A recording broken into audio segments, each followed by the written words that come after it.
Hey guys, hi everyone, welcome to study well India. This is me Rajnish Shrivastava. आप सभी का इस चैनल में बहुत बहुत स्वागत है। तो आज का जो सेशन है इसमें जो डिस्कशन करने वाले बहुत ही ज़्यादा इम्पॉर्टेंट है, क्योंकि CHSL का एग्ज़ाम डेट आ चुका है। सभी बच्चों ने आए हो अपना एग्ज़ाम का डेट देख लिया होगा। अगर आपने नहीं देखा है तो जल्दी से SSC के अपने रीजन के वेबसाइट पर जाइए और जाके अपना एग्ज़ाम डेट देख लिए। हॉल टिकट अभी नहीं है, हॉल टिकट बहुत जल्दी आ जाएगा, एग्ज़ाम के कुछ दिनों पहले आ जाता है, तो हॉल टिकट की कोई चिंता नहीं है। बट आपका एग्ज़ाम डेट आ गया है तो जाके अपने वेबसाइट पे जाके चेक कर लो, आपको एग्ज़ाम डेट जो है वो मिल चुका है। ठीक है, तो मैंने कुछ बच्चों से बात की तो पता चला 13-14 से सभी का एग्ज़ाम है, तो लगभग 10 दिन बचा है। और आप सभी के मन में बहुत सारे क्वेश्चंस हैं, बहुत सारे डाउट्स हैं कि क्या करें, इस 10 दिन रह गया, आप कैसे तैयारी करें, हमारी प्लानिंग कैसे होनी चाहिए, हमारा स्ट्रैटेजी कैसे होना चाहिए, राइट। क्योंकि आप लोगों को पता है साल में एक बार ही CHSL का एग्ज़ाम आता है और आप लोग पूरा साल बहुत मेहनत करते हो, क्योंकि मैंने देखा है बच्चों से पर्सनली देखा है कि कितना ज़्यादा मेहनत करते हैं। तो आगे का जो 10 दिन है वो बहुत ही क्रूशियल है, राइट। आगे का अगर 10 दिन आप लोगों ने लापरवाही की, अगर आपने अच्छा प्लान नहीं किया तो हो सकता है आप 1-2 मार्क के लिए आपका सिलेक्शन रह जाएगा। ठीक है, तो मैं कुछ आपके साथ कुछ डिस्कस करूँगा, कुछ इंपॉर्टेंट पॉइंट्स जो आपको हेल्प करेगा आपके प्लानिंग में, आपकी स्ट्रैटेजी में, राइट। तो क्या करना है, कैसे करना है, इन चीज़ों को हम डिस्कस करेंगे step by step, subject wise discuss करते हैं एक एक चीज़ों को कि क्या आपको कैसे तैयारी करनी है आगे के 10 दिनों में। ठीक है, तो सबसे पहले जो इम्पोर्टेंट सब्जेक्ट है वो है आपका GS, क्योंकि आगे के 10 दिन आपको GS बहुत ही ज़्यादा पढ़ना है। भले आपने साल भर पढ़ाई की तो आगे के 10 दिन आपको GS बहुत ज़्यादा रिवाइज करने की ज़रूरत है, क्योंकि GS में बहुत सारे पॉइंट्स होते हैं और वो हर एक पॉइंट्स को याद रखना भी बहुत मुश्किल है, राइट। तो आगे के जो 10 दिन हैं तो आप लोग अपने नोट्स बनाए होंगे ऑलरेडी, सारे नोट्स को रिवाइज कीजिए, पॉइंट टू पॉइंट हर एक चीज़ को याद कीजिए। जो ट्रिक्स होते हैं, ट्रिक से याद किया जाता है GS को। कुछ कुछ इंपॉर्टेंट चीज़ें होती है, जैसे ईयर होता है, कुछ नाम होता है, कुछ सिस्टम होता है, राइट। तो हर चीज़ को आपको स्टेप बाय स्टेप याद करना है, तो जल्दी से रिवाइज करना शुरू कर दो आज से ही। ठीक है, आपका नोट्स देखिए। पहली बात तो ये है, ये मत देखो कुछ नया सीखने मत जाओ। मेन बात ये है कि आपको कुछ नया नहीं पढ़ना है। अगर आपने आज तक पढ़ाई नहीं की है ना GS या मैथमेटिक्स या कुछ भी, और सोचिए आगे के 10 दिन पढ़ के मैं CHSL क्लियर कर रहे हो, इसके लिए अगर आप वीडियो देख रहे हो तो प्लीज़ ये वीडियो छोड़ देना, क्योंकि 10 दिन में कुछ नहीं होने वाला आप लोगों का। तो ये आप लोग की वीडियो बिल्कुल नहीं है ना। तो ये उन बच्चों के लिए जो साल भर मेहनत किए हैं, बहुत अच्छी तैयारी की है, हर एक चीज़ को कवर किए हैं, हर एक टॉपिक को कवर किए हैं, और बस एग्ज़ाम की देर है, एग्ज़ाम आएगा और हम वो अच्छा करेंगे। ठीक है, आई होप आप सभी बहुत अच्छा करें।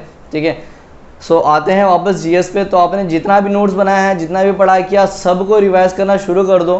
ठीक है, रोज़ के 2-3 घंटे आपको देने ही हैं। जितना भी पढ़ा एक बार रिवाइज करो, रोज़ ही रिवाइज करो।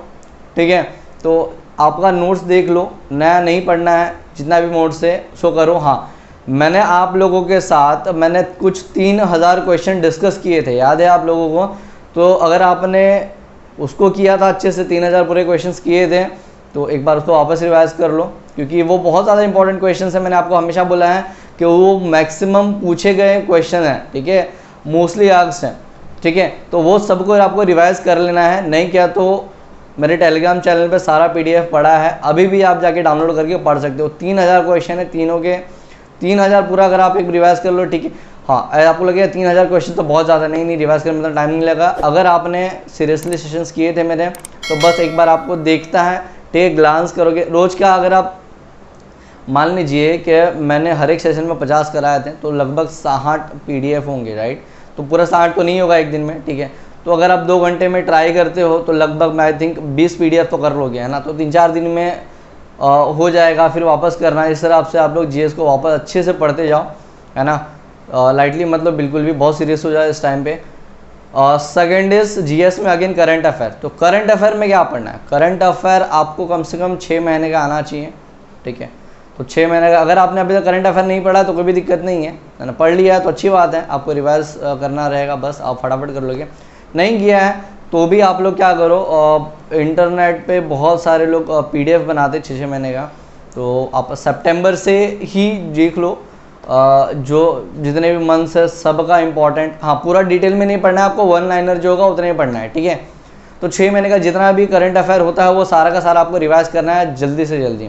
ठीक है, तो अगर आप एक दिन में 3 महीने का भी करते हो तो 2 दिन में हो जाता है, आप रिवाइज करते जा सकते हो। ठीक है, तो कोई बड़ी इशू नहीं है, आप लोग 3-4 बार तो रिवाइज कर सकते हो एग्जाम आने के पहले। ठीक है, और जैसे कि मैंने कहा है, आपको पूरा डे जो है ना बहुत अच्छे से यूज़ करना है। ऐसा नहीं कि आप 2 घंटे पढ़ाई कर ली तो हो गया, आप नहीं पढ़ सकते, नहीं। आपको 2 घंटे जीएस को देना है और बाकी सब सब्जेक्ट को भी देना है। कैसे करना है मैं बताता हूँ आगे। उसके बाद हम आते हैं, जीएस हुआ कंप्लीट, अब हम आते हैं हमारे इंग्लिश पे। तो इंग्लिश में आप लोगों ने वोकैबुलरी का नोट्स बनाया होगा, है ना, सिनोनिम्स एंटोनिम्स सब होंगे आपके पास। रिवाइज करना चालू करो, जितने भी नोट्स है उतना ही पढ़ो, उससे ज़्यादा कुछ नहीं पढ़ा। अगर आपने 100 वोकैबुलरी के वर्ड्स याद किए हैं या 500 याद किए हैं, जितना भी किया है उतना ही करो, उससे ज़्यादा कुछ मत पढ़ना, ठीक है। जितना किया उतना ही करो। हो सकता है आप क्या याद करें वो भी इंपॉर्टेंट है। अगर आप ऐसा वर्ड्स ले रहे हो इंपॉर्टेंट, कि बहुत सारे वर्ड्स होते हैं जो रिपीटेड होते हैं, इंपॉर्टेंट होते हैं, अगर आपने उसका नोट्स रखा है तो उससे कर लो। या तो बहुत सारे रेफरेंसेस बुक होते हैं जिसमें भी पीडीएफ में बहुत सारे वर्ड्स होते हैं, तो अगर आप वो पीडीएफ से भी पढ़ लेते हो तो कोई भी दिक्कत नहीं है, ठीक है।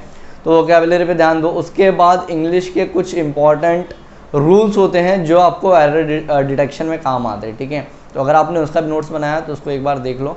आई होप सभी के पास आपने नोट्स बना होगा, नहीं होगा तो आप लोग देख लो। कुछ इंपॉर्टेंट चीज़ें होती है, आपने मॉक टेस्ट वगैरह में दिया होगा, आपको कुछ चीज़ें याद होगी तो उसका नोट्स बना लो, ठीक है, और उसको ही रिवाइज करो। ऐसा नहीं कि कुछ नया लेके बैठ गए, पूरा बुक लेके बैठ गए और आज से पढ़ना चालू किया, तो नहीं होगा बेटा। इतना प्रेशर लेने की ज़रूरत नहीं है, क्योंकि लास्ट मोमेंट पे आपका फिज़िकल हेल्थ कैसा है वो भी इम्पॉर्टेंट है ना, आप मेंटली भी कैसे वो भी इम्पॉर्टेंट है, ठीक है। तो इतना लोड मत डालो अपने आप पे कि आगे एग्ज़ाम के दिन पहुँचे तब वहाँ पे हालत ही ना हो पेपर देने की, है ना, आप डिस्ट्रैक्टेड हो, ऐसा नहीं होना चाहिए, ठीक है। तो ये हुआ आपका इंग्लिश के। वोकैबुलरी मैंने बोला, वोकैबुलरी पढ़ लो एक बार, एरर स्पॉटिंग का जो भी है, बाकी पैसेज वगैरह आप लोग कर लोगे, आई नो, ठीक है, उसमें कोई दिक्कत नहीं होगा। क्लोज टेस्ट भी आप लोग कर सकते हो। आते हैं मैथ्स और रीजनिंग, दोनों को मैं साथ में कंबाइन करता हूँ, क्योंकि ये ऐसे सब्जेक्ट्स है कि आप लोग को इसको बहुत पहले से आपने रेगुलरली मेहनत किया होगा। मैंने आपको सेशन में भी बोला है कि मैथ्स और रीजनिंग एग्ज़ाम के 10 दिन पहले नहीं होता, आपको साल भर आपने प्रैक्टिस होना चाहिए तो ही होगा, ठीक है। तो जो भी आपने ट्रिक्स सीखे हैं मैथमेटिक्स के या रीजनिंग के, वो सब के सब एक बार खाली देखना है, ज़्यादा प्रैक्टिस नहीं करना। ये नहीं कि भाई ट्रिक है उस पर 4 क्वेश्चन लेके बैठ गए, फिर ये दूसरा ट्रिक देखा उस पर 4 क्वेश्चन लेके बैठ गए, वैसा नहीं करना है।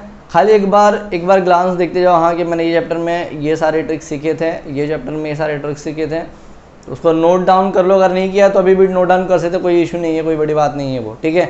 बट पूरा सॉल्व मत करने बैठना, है ना। ये नहीं कि हर एक चैप्टर को लेके बैठ गए, आज इसके 50 क्वेश्चन करूँगा, आज उसके 50 करूँगा, बहुत प्रॉब्लम होगा, ये चीज़ें मत करना, ठीक है। तो जो भी ट्रिक्स है खाली उसको एक बार देखते जाओ, जितने भी चीज़ें आपने याद की है मैथमेटिक्स में और रीजनिंग में, ठीक है। अब आते हैं एक लास्ट और सबसे इम्पॉर्टेंट पॉइंट, 10 दिन तक आपको लगातार एक मॉक टेस्ट देना है, कंपलसरी, है ना।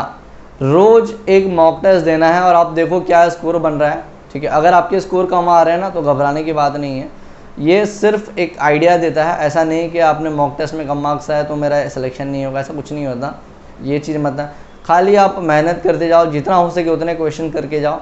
देखो एग्ज़ाम में क्या आने वाला ये भी इंपॉर्टेंट है ना। मॉक वाले कभी कभी बहुत ज़्यादा हाई लेवल का क्वेश्चन देते हैं जो आप लोग नहीं कर पाते, फिर आप लोगों को लगता है यार मेरे बस की बात ही नहीं है ना, तो वो मत करो।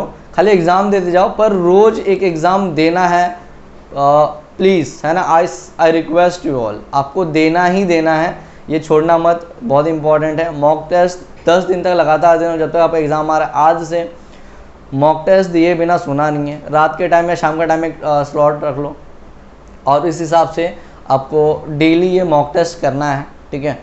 हाँ, अब उसके बाद ये तो चीज़ें हो गई। अब आते हैं आपके फिज़िकल और मेंटल हेल्थ के लिए। मैं हमेशा बोलता हूँ आगे के 10 दिन आप लोगों को फिज़िकली भी फिट रहना है, तो रोज़ आधे घंटे वॉक कर लेना, रनिंग कर लेना, जो भी आप कर सकते हो, थोड़ा एक्सरसाइज ज़रूर करना, कि ये 10 दिन में आपके फिज़िकल हेल्थ में कोई प्रॉब्लम नहीं आना चाहिए, या कोई बुखार हो गया है, सर, या कुछ भी बॉडी पेन हो रहा है, कुछ भी चीज़ें हो जो आपको नहीं होना चाहिए। तो 10 दिन आपको अच्छे से एक्सरसाइज कीजिए, योगा वगैरह कीजिए, योगा करना तो योगा करो, नो इशू, है ना। एक्सरसाइज करना तो एक्सरसाइज कर लो, ठीक है। पर डेली आप लोगों को करना है, ये आपके फिज़िकल फिटनेस के लिए। देन मेंटल के लिए मैंने बोला है मेडिटेशन आपको करना है, 10 मिनट डेली मेडिटेशन करना।